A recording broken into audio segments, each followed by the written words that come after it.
Bismillahirrahmanirrahim. Assalamualaikum warahmatullahi wabarakatuh.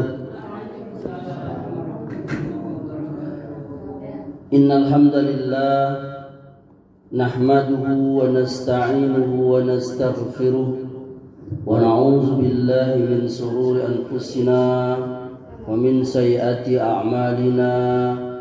Man yahdihillahu fala mudilla lahu ومن يضلل فلا هادي له أشهد أن لا إله إلا الله وحده لا شريك له وأشهد أن محمدا عبده ورسوله صلى الله عليه وعلى آله وسلم. Jamaah Masjid Al-Khairat yang dimuliakan Allah, mari kita lanjutkan pelajaran kita. Kita akan melanjutkan pembahasan yakni kesalahan-kesalahan dalam masjid. Pada pertemuan terdahulu kita sampai pada poin ke-16, maka pada kesempatan ini kita akan melanjutkannya dimulai dari poin ke-17. Poin ke-17, kesalahan dalam masjid itu jamaah, yakni menyenandungkan syair yang dilarang di masjid. Syair itu apa kalau bahasa kita? Puisi lah ya. Puisi atau pantun mungkin ya Mak ya. Pantun ya. Kemarin sempat heboh juga ya. Syair apa waktu itu ya. Ada ustadz di TV apa di YouTube ya. Apa syair apa ini ya. Karena yang kita pahami ya syair itu ya. Beda dengan lagu ya kan. Bisa Mak yang bedainnya antara syair dengan lagu ya? Syair ya syair, lagu, tapi syair itu bisa dijadikan lagu. Maka yang kita maksud di sini adalah menyenandungkan syair yang dilarang. Nabi SAW beliau dari Abdullah bin Amr bin As radhiyallahu anhu, Nabi SAW bersabda, taha antana syudil ash'ari fil masjidi. Beliau melarang menyenandungkan syair-syair di masjid. Ini hadis hasan, diriwayatkan Abu Dawud, Tirmizi, An-Nasa'i. Yakni larangan, kata para ulama, larangan yang dimaksud syair di hadis ini adalah syair yang mengandung misalnya asmara, kasmaran, atau syair yang menyebutkan karakteristik perempuan, wanita, kecantikannya atau apa ya. Atau syair yang berupa caci maki, bermegah-megah, sombong-sombongan, nah ini nggak boleh. Kalau syair yang berisikan akhlak yang mulia, zuhud terhadap dunia dan sejenisnya, para ulama membolehkannya. Dalam riwayat Nasa'i disahihkan oleh Al-Imam Albani dari Sa'id bin Musayyab, ia menuturkan Umar berlaru di hadapan Hasan bin Sabit. Nah, Hasan bin Sabit ini siapa? Penyair yang waktu itu heboh ya, penyair Nabi SAW itu, yang dia sedang membacakan syair di masjid. Lalu Umar memelototinya, yakni sebagai bentuk ketidaksetujuannya, pengingkarannya. Maka Hasan bin Sabit berkata, aku pernah baca syair di dalam masjid, sedangkan di dalamnya terdapat orang yang lebih baik daripada Anda, yakni orang yang lebih baik daripada Umar, yakni maksudnya Nabi Sallallahu Alaihi Wasallam. Kemudian Hasan melihat kepada sahabat Abu Hurairah, dia bertanya kepada Allah, aku meminta Anda dengan nama Allah, apakah Anda pernah mendengar Rasulullah SAW bersabda, kabulkan permohonanku ya Allah, tegakkanlah ia dengan Ruhul Kudus. Nah, jadi Abu Hurairah menjawab, ya betul. Jadi maksudnya bahwa Nabi tidak melarang Hasan bin Sabit untuk membacakan syairnya di dalam masjid. Tapi kita lihat sekarang ini mak ya, para wanita termasuk di bulan Maulid ini, dia bukan baca syair tapi dia bernyanyi. Bahkan pakai apa tuh? Rebana itu. Bahkan disaksikan kami bapak-bapak dengan dandanan yang ya mak ya, ya pak ya. Iya, ini sebenarnya bahkan pakai gerakan lagi kan. Ini sebenarnya musibah ini. Ini tidak diketahui melainkan orang yang faham tentang hakikat dari kedudukan masjid itu. Karena masjid itu sudah jadi seperti itu sekarang. Gimana ya? Bahkan sebagian masjid itu diputar kaset kasidah itu kadang-kadang. Zaman dulu gitu ya, Maya? Zaman mak gadis dulu kan ada lagu Nasidaria, ingat Maya? Zaman itulah ya. Jadi memang dalam hal itu tuh terjadi terus perubahan. Dulu belum ada nasyid. Zaman kita mungkin Ali belum ada gitu. Ali masih di pucuk toge gitu. Masih di alam ruh. Saya masih kecil itu lagu-lagu Nasidaria itu ya kan. Enggak usah lah saya sebut, saya juga hafal waktu kecil. Apalagi di masjid sering diputar kan. Indung-indung kepala. Itu diputar di masjid itu. Kemudian sekitar itu terus 80, 90 ya mah. Nah akhir 90, 2000 masuklah itu Raihan dari Malaysia ya kan. Disebut pula itu. Itulah jadi itu maksudnya namanya nasyid. Ya kan? Bahkan akapela dianya, pakai mulut aja. Itu sudahlah. Akhirnya sebagian pemuda juga ikut itu. Itu kita lihat dan sekarang ini masih apalagi di Maulid itu bahkan di sebagian majelis taklim itu diperlombakan. Betul lah Mak? Jadi majelis taklim masjid ikut nanti ibunya pakai seragam apa. Ini sebenarnya ini dakwah ini masih berat kayaknya. Tidak Mak? Saya tadi baru mau nikah ya ada tetangga yang meninggal kan. Kadang saya mau mempertahankan prinsip itu agak berat juga. Karena kita dikenal ustaz. Biasa tuh kan. Habis sholat kan ada doanya ya kan. Lalu nanti ada pertanyaan, apakah mayat ini baik? Ya kan? Ya kan biasa gitu ya Maya. Di sini ada nggak Mak?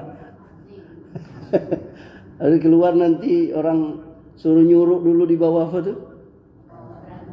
Ya, dan bahkan ada lagi lah ritual-ritual itu. Nah itu bagi kita yang sudah mungkin memahami lalu ini sebenarnya nggak ada dari sunnah, itu agak berat itu. Kecuali kalau kita memiliki kekuatan ini. Dan saya juga posisi saya sebagai dai, sebagai ustadz dikenal. Kadang juga kalau mau keras bener nanti orang lari gitu kan. Tapi kita harus punya prinsip.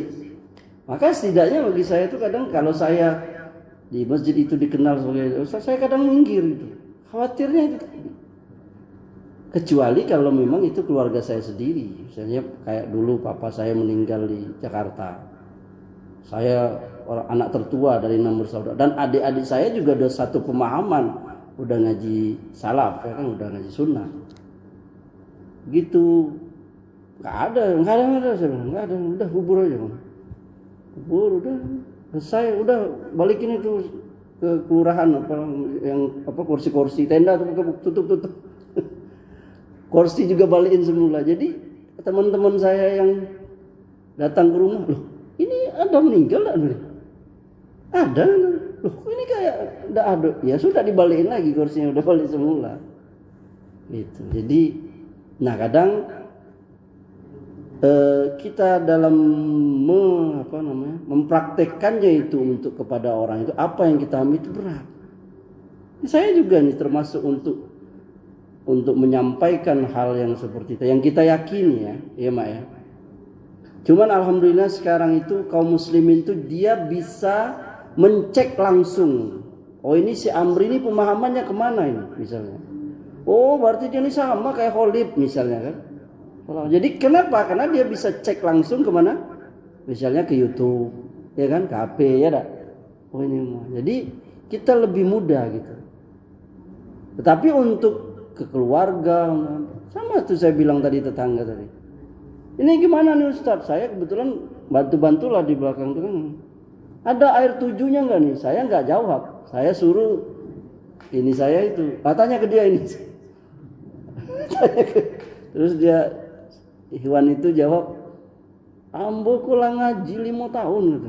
Idanyo air 7 sumur tuh gitu.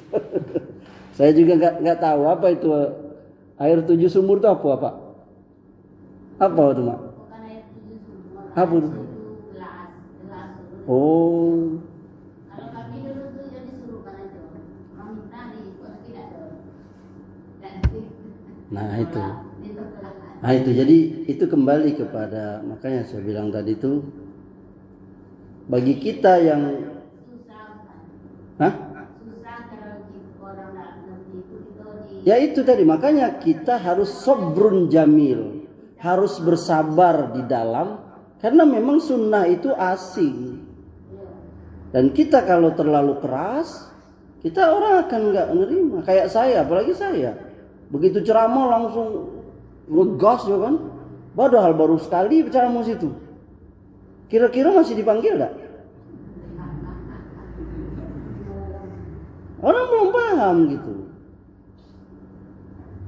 Sedangkan persoalan yang memang notabene-nya ada khilaf di kalangan para ulama, itu aja orang kadang nggak terima karena mereka memang sudah biasa mengamalkan satu pendapat ulama.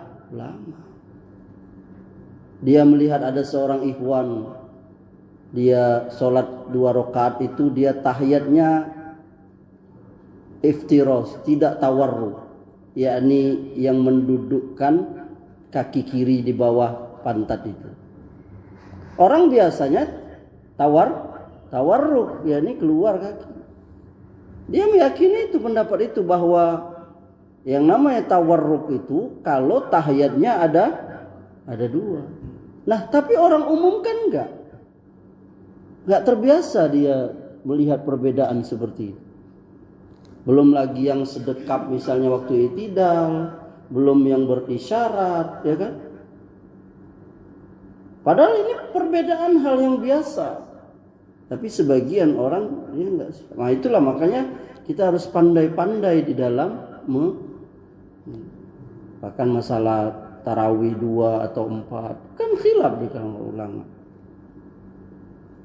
Nah itu saya kembali ke tadi itu. Jadi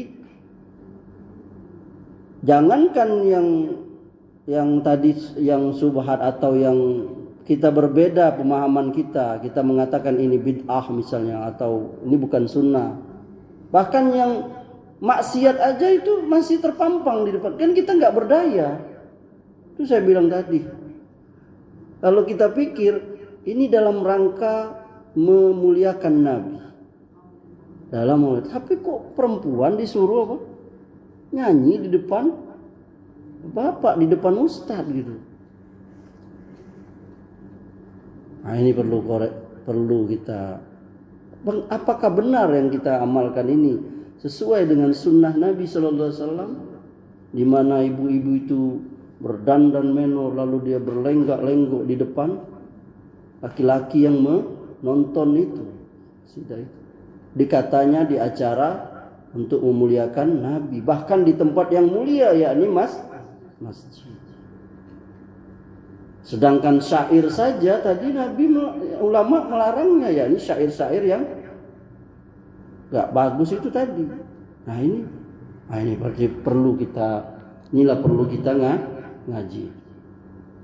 Apalagi kalau sampai merusak akidah. Kalau tadi kan cuma maksiat. wanita bernyanyi, berjoget, memukul gendrang di depan perempuan laki-laki yang bukan mahramnya. Itu maksiat lah ya. Bahkan ada yang sampai kepada tingkat barangkali kesyirikan, seperti orang yang menyandungkan di masjid-masjid syair yang berisi istighozah, yakni minta bantuan kepada Rasul. Ya Habibil Mustafa. Bak di situ bil Mustafa itu bak sababiyah, yakni jadi sebab. Dia yang menjadi sebab itu. Jadi dia minta kepada Rasulullah, ya, menasabkan kepadanya satu sifat yang sebenarnya enggak patut. Itu hanya untuk Allah. Sampai ada ucapan mereka itu mengenai Rasulullah sallallahu alaihi wasallam itu, wahai makhluk paling mulia, tidak ada bagiku tempat berlindung selainmu. Wah, ketika terjadi peristiwa yang berat. Ada lagi, wahai makhluk pertama ciptaan Allah dan penutup para rasul Allah, wahai cahaya arsy Allah dan yang lainnya. Sampai ada juga ucapan tolonglah wahai Nabi, tolonglah. Sampai seperti itu mereka. Bahkan bukan Nabi lagi, sampai orang yang di bawah Nabi. Ya Abdul Qadir. Kalau yang grup sebelah itu ya Husain ya kan? Yang tiap tanggal 10 Muharram. Nah ini bahkan sebagiannya tadi mereka meyakini arwah Nabi datang pada waktu mereka membacakan barzan janji itu misalnya. Mereka yakin itu, sebagian orang sufi itu mereka bernyanyi membaca qasidah burda atau apalah namanya. Lalu mereka meyakini benar-benar Nabi datang. Ya subhanallah. Padahal mereka secara logika saja. Sedangkan maulid itu kan bukan satu tempat. Masa iya Nabi bisa berada di beberapa tempat dalam satu waktu? Itu kan hal yang mustahil itu. Hal yang mustahil kebalik. Saking semangatnya ini. Nah itu, jadi kita bersyukur kepada Allah, kita diberikan hidayah, ya, pemahaman. Tadi saya bicara dengan gimana kita kondisi sini, ya, kebanyakan kaum muslimin, terutama dalam perayaan orang mati, ya kan. Minimal kebiasaan kita di sini tabligh musibah. Kalau orang yang pegang sudah nggak ada sama sekali, sudah orang sudah meninggal ya sudah selesai. Tapi kenyataannya seperti itu. Yang kata sahabat Nabi Shallallahu Alaihi Wasallam itu, Jabir bin Abdullah, kami para sahabat Nabi meyakini bahwa berkumpul-kumpul di rumah kematian, apalagi ada makanan di situ, itu salah satu bentuk dari niyahah. Apa itu? Meratap. Nah, ini berat sekali memang untuk kita yang konsisten pada sunnah itu. Tapi mau nggak mau kita gigitlah sunnah itu, walaupun kita sendiri, dan kita menggigitnya dengan gigi yang paling kuat, yakni geraham kita.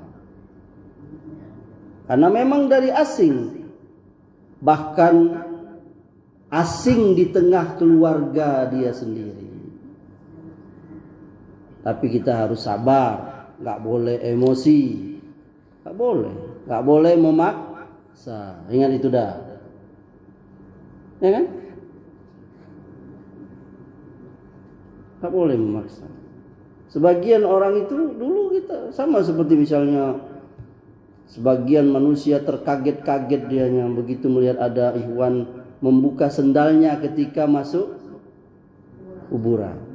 Karena dia hilang sunnah. Padahal sunnah itu kayak kita dulu pernah mempraktekkannya. Tapi karena ajaran itu gaib pun meninggal, Kak Datuk pun meninggal, ustadznya juga ini, akhirnya sunnah itu hilang. Tidak tahu lagi orang. Maka kagetlah dia, kenapa kok buka sendal?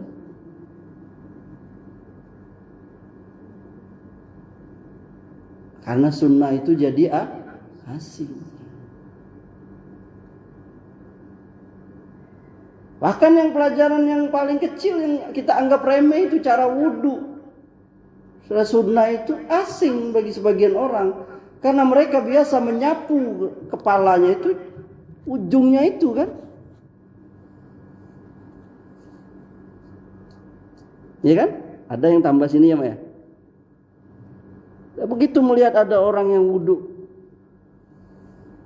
belakang, balik lagi ke depan, lalu dia pun kaget. Kau wudhu cak mana kau nih? Padahal itulah yang menurut sunnah. Nah itu jadi asing itu apa? Sunnah itu menjadi asing. Ya.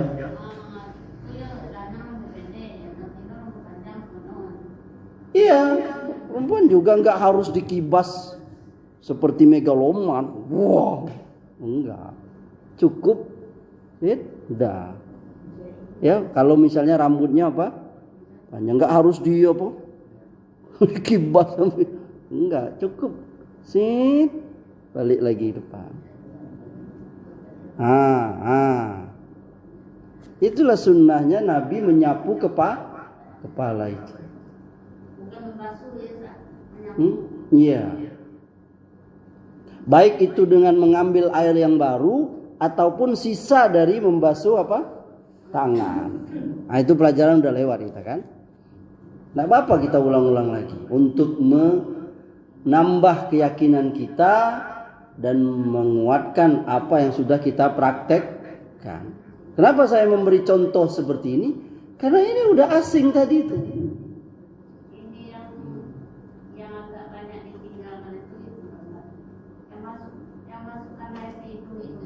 Iya, istinsak. Iya. Karena apa? Karena orang terbiasa membersihkan hidung tuh dengan hanya padahal yang sunnahnya itu dia memang dihirup kecuali kalau dalam keadaan puasa.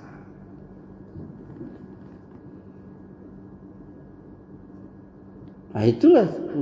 Jadi maksud saya tadi bahwa kalau yang sebenarnya itu maksiat sendiri sudah tertutupi dianya. Orang sudah menganggap itu biasa, Mak. Apa? Kalau apa baca, Pak? Yakni hukum menyentuh perempuan yang bukan mahram itu. Yang kata Nabi lebih baik kepalaku ditusuk dengan besi. Begitu kan hadisnya kan? Daripada aku menyentuh wanita yang bukan mahram. Tapi coba kita lihat kenyataannya di tengah-tengah kaum muslimin. Menyentuh, bersalaman, laki perempuan itu hal yang biasa sudah. Jadi kita pun sendiri yang kadang tidak lagi merasa iya karena kita udah biasa tiap hari gitu. Paham maksud amr itu, Mak? Padahal kata Nabi, man ra'a minkum munkaran falyughayyiru bi yadihi fa illam yastati fa bi lisani fa illam yastati fa bi qalbi wa dzalika ad'aful iman. Kalau kamu melihat kemungkaran, kau cegah dengan tangan. Yakni ngapo kau pegangan?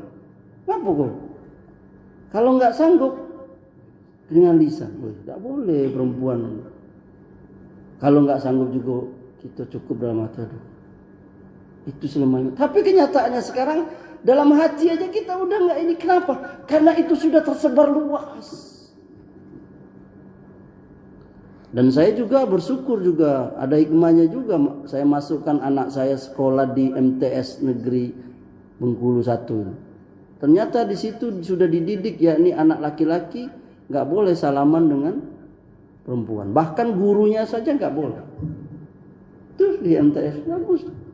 Saya kasih jempol. Jadi nggak ada dia cium tangan kepada gurunya, walaupun gurunya, yakni perempuan. Laki-laki, perempuan nggak boleh ke guru laki-laki. Murid laki-laki nggak boleh. Tapi sebaliknya kita lihat sebagian ustadz dan dia dai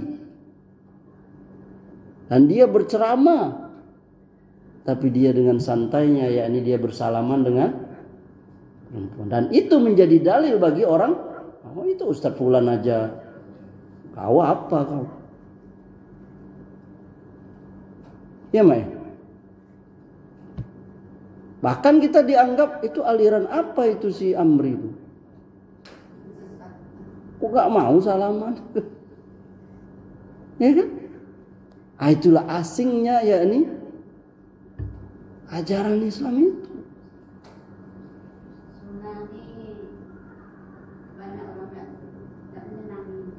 Iya, karena itu tadi pelajaran itu hilang dari tengah-tengah kaum muslimin.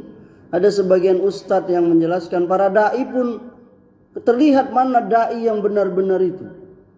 Akan ada seorang ustadz tuh nggak usah saya sebut namanya. Dia memberikan beberapa contoh. Kalau dai yang benar-benar Anda contoh, lihat dia berani nggak dia nyampaikan hal-hal ini. Satu, dia kasih contoh tuh, soal haramnya pacaran. Berani nggak? Kalau dia berani. Yang kedua, haramnya riba, bank konvensional. Karena pembahasan ini sebagian orang takut. Jangankan bahas itu, bahas larangan melihara anjing aja takut kadang Ustaz. Bahkan sebelum ceramah aja lah diwanti-wanti, Ustaz, kelak jangan bahas soal anjing dah. Ngapa iko yang undang kok melihara anjing? Jadi tadi request dulu.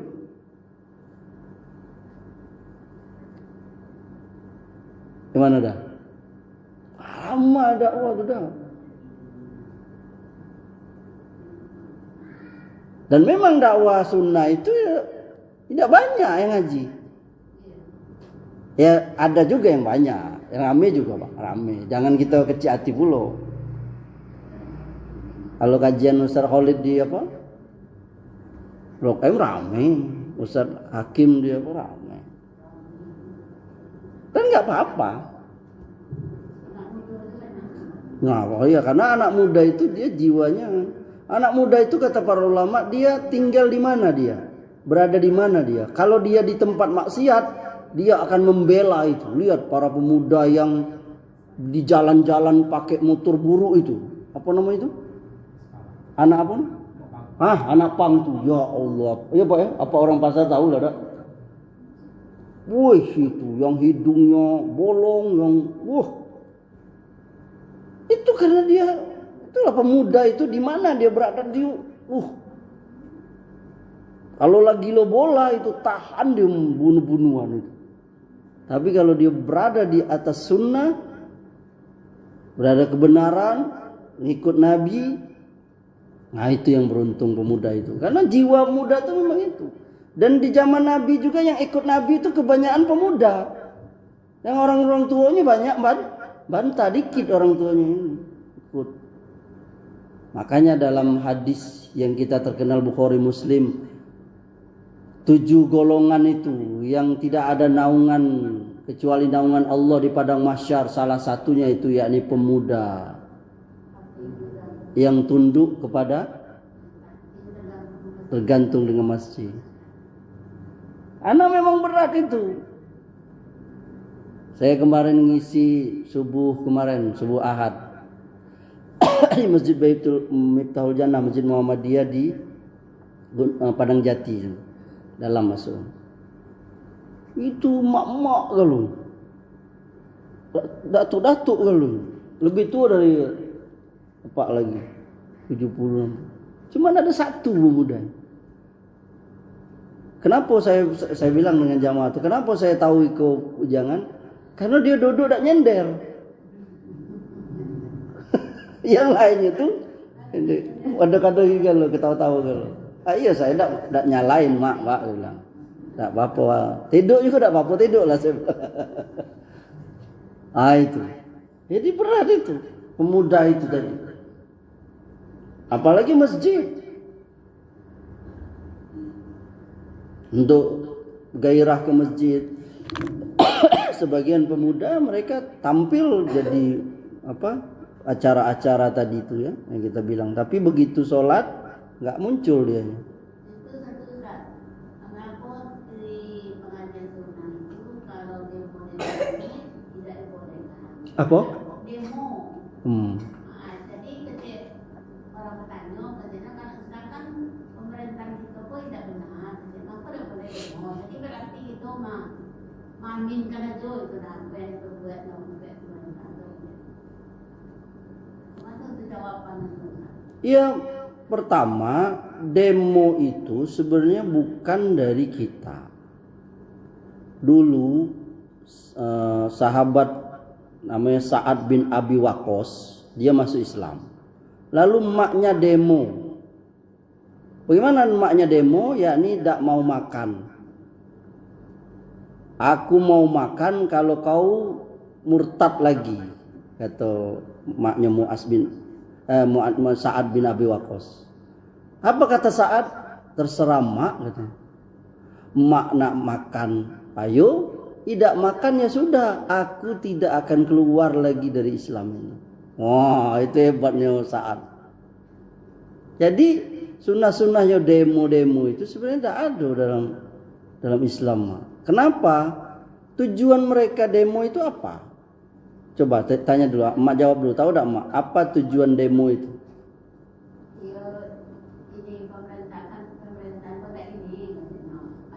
Oh, ingin menyalurkan apa? Aspirasi. Nah, kira-kira menyampaikan aspirasi itu sampai tak dengan cara yang lain? Bisa tak misalnya dia menyampaikan ke siapa? Ke gubernur, ke presiden. Kira-kira kita bisa tak nemui gubernur presiden? Bisa tak? Bisa lah, yakni orang yang bisa, yakni orang perwakilan. Tentu kalau misalnya tak bisa 1000 orang. Paham ya? Tujuan mereka itu yakni menyampaikan aspirasi. Paham maksud saya? Berarti ada tak cara lain selain dari teriak-teriak atau demo atau ada tak cara lain? Ada. Yakni dengan cara datang ke orangnya langsung, walaupun dengan perwakilan, walaupun orangnya tidak banyak. Satu. Yang kedua, bisa misalnya dengan kirim surat, bisa kan? Bisa tak? Bisa kirim surat, Pak Presiden, Pak Gubernur, aku tidak setuju. Kenapa Anda begini, kenapa begini? Bisa tak? Bisa kirim dengan cara yang baik, ya kan? Dan cara yang lainnya bisa. Itu yang pertama. Yang kedua, lalu cara yang kita melakukan demo itu tadi itu, ya, dia bisa merugikan orang lain juga. Misalnya, apalagi ini ya, membuat jalan macet. Pasti tidak? Pasti banyak orang yang teriak membuat macet. Apalagi kalau sampai merugikan, misalnya rusaknya fasilitas. Kemudian apalagi mak? Bahkan bisa timbul kematian, beributnya antara pendemo dengan polisi, ya kan? Jadi darul mafasid muqaddamu ala jalbil masoli. Ya, maksudnya itu bahwa menolak kemudorotan itu lebih dahulukan daripada mengambil manfaat. Kalau hanya sekedar menyampaikan aspirasi, tidak demo pun bisa gitu. Bisa kan tadi yang dibilang. Nah, dengan demo itu akan timbul mudarat. Nah, itu lebih baik ditinggalkan karena mudaratnya lebih banyak. Tadi saya bilang tadi kan. Minimal apa? Macet tadi itu. Bahkan bisa terjadi kekerasan, bisa terjadi pengrusakan fasilitas. Oke. Macam mana Ustaz? Kalau misalnya demonya damai, ya kan? Tidak ada yang rusak, ya kan? Dan sebagainya. asli. Apakah tidak sama sekali ada maksiat di situ? Misalnya campur baur laki betino, bisa dibuka juga Ustaz itu. Ndak ada kata apa? Ndak ada keluar kata-kata apa? Kotor, gibah misalnya. Pastilah itu. Kalau udah ketemu pasti orang ya kan hancurkan, pasti keluar semua itu. Makanya para ulama mengatakan sebenarnya itu bukan dari Islam. Yang namanya demo itu produk daripada atau anak cucu daripada demokrasi. Nah, ini sebenarnya pertanyaan ini berat. Jadi sebenarnya akibat dampak dari yang namanya sistem demokrasi, ya memang mau harus ada yang namanya apa? Demonstrasi. Itu produk dari demokrasi. Nah, sebenarnya kan demokrasi itu sendiri bukan dari ini Amri bicara bukan ini ya. Ini kita ngaji ya. Bagaimana cara memilih dalam Islam nyari pemimpin, ya kan? Coba lihat sekarang berapa triliun keluar uang itu hanya untuk. Nah, itu sebenarnya nggak bahasan saya lah sebenarnya kan. Itu bahasan ulama-ulama bukan saya. Ini karena saya ditanya ya kan. Gimana cara memilih pemimpin? Toh sekarang ini siapapun yang jadi presiden nggak ada benernya juga, salah juga. Siapa saja coba sebutlah. Siapapun juga. Tapi coba lihat misalnya kayak Saudi. Dia nggak ada demokrasi dan nggak ada demonstrasi, aman aja. Ya kan? Sistem kerajaan nggak ada, aman aja negara. Kenapa nggak jadi contoh? Ini saya bukan ada tendensi apa ya. Ini karena maknanya sih. Jadi hukumnya tadi itu demonstrasi itu tadi. Nanti mereka akan bertanya lagi, kan itu kan disetujui oleh apa? Dibolehkan dalam sistem demokrasi, yakni pemerintah membolehkan. Tapi yang kita lihat sekarang yang namanya demonstrasi itu tidak pasti ada yang namanya kerusakan. Yakni yang namanya apa? Kemungkaran. Coba lihat di sini aja. Kemarin yang dilempar apa deh? Yang ada anak muda berdarah ya kan, kalau salah terakhir ini yang demo terakhir ya kan. Bengkulu ini kan? Mahasiswa yang dilempar ya, lupa pokoknya dipukul atau dilempar. Itu kan kemungkaran itu sebenarnya. Itu mah. Paham mak? Cukup? Tapi itulah tadi. Jadi kalau kita ya kalau ada yang nggak setuju ya memang nggak dipaksa. Ini saya juga pasti pasti ada juga yang nggak setuju. Dan itu hal biasa juga. Paham saya yang namanya sunnah memang tidak ada yang namanya demonstrasi itu. Kalaupun ada yakni kalimatul haq, perkataan yang benar yang kita sampaikan kepada misalnya pemerintah dan dengan cara yang baik. Tidak semua orang berbicara. Ustadz, bagaimana kalau sudah disampaikan tapi mereka tidak berubah? Sudah selesai kita sudah sampaikan. Ya Maya, sudah sampaikan dia tidak mau berubah, ya udah urusan dia. Kenapa? Kalau kita paksa pasti akan terjadi yang namanya kerusakan. Dan itu orang akan berkata, coba lihat kita kemarin reformasi ya kan. Berapa banyak orang sampai ngomong, kalau cak ini kejadiannya lebih baik enak zaman Pak Har. Ya kan omongan itu ada kan? Iya kan Mak? Nah itu kenapa? Itulah tadi. Itu akibat dari demo tahun 65 juga gitu ya Pak ya. Waktu zaman Pak lensernya Soekarno. Kan gitu juga. Nggak ada semua di dunia ini yang namanya produk demonstrasi itu jadi kekacauan dari itu. Semua negara itu. Coba lihat Libya, Irak, coba lihat. Indonesia nih lihat. Makanya dan ini memang saya pun menyampaikan ini berat ini sebenarnya. Bahkan kalau bersabar kamu, apa kata Nabi, kalau kamu mendapatkan penguasa yang zolim, kamu bersabar. Itu sampai Nabi. Dan ini memang berat karena tidak banyak orang yang sabar itu. Kebanyakan orang sifatnya dia, nah itulah lawan. Padahal belum tentu juga kalau itu berubah, belum tentu itu lebih baik. Itu saya bilang tadi itu. Bukannya orang yang berkata ngapuk zaman Pak Harto baik dah. Nah, aman sekarang resah nih Bengkulu sekarang nih. Akhir-akhir ini beredar itu yang anak-anak bawa pedang yang ya Mak ya. Terakhir saya dapat ada suara ibu-ibu, kamu jangan lewat kebun geran apa? Ada tuh. Ya kan apa Pak? Suara ibu-ibu tuh. Jangan lewat ibu-ibu terutama, jangan lewat kebun. Ini saya maaf nih kalau nyampaikan. Bukan menebar rasa takut. Tadi kita tanya dengan polisi, tapi ini tadi tuh.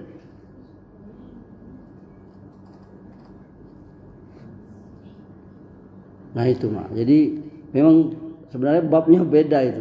Tapi kan Mak ngapa nanya itu? Panjang jadinya ini. Ya dah ya. Nah itu. Jadi sebenarnya itu ulama yang menjawab itu. Kalau saya pribadi kalau sudah ada demo, saya udahlah, tidak usah lewat jalan situ, pergi jauh lah itu. Kita pun bisa kena, coba berapa banyak orang yang lewat situ, dia nggak tahu apa-apa itu tuh. Hancur mobilnya, dilempari sama kayak supporter itu. Supporter kesebelasan klub ini dengan klub ini. Masya Allah. Kalau sudah ketemu di jalan, mobil siapa aja kena. Masya Allah, ini ceramah kita berisi jawaban pertanyaan Mak nih. Masya Allah, semoga ceramah kita kali ini bermanfaat. Dan kalau ada yang salah itu murni dari saya dan syaitan. Subhanakallahumma wa bihamdika, asyhadu an la ilaha illa anta, astaghfiruka wa atubu ilaik. Wabillahi taufiq wal hidayah. Assalamualaikum warahmatullahi wabarakatuh.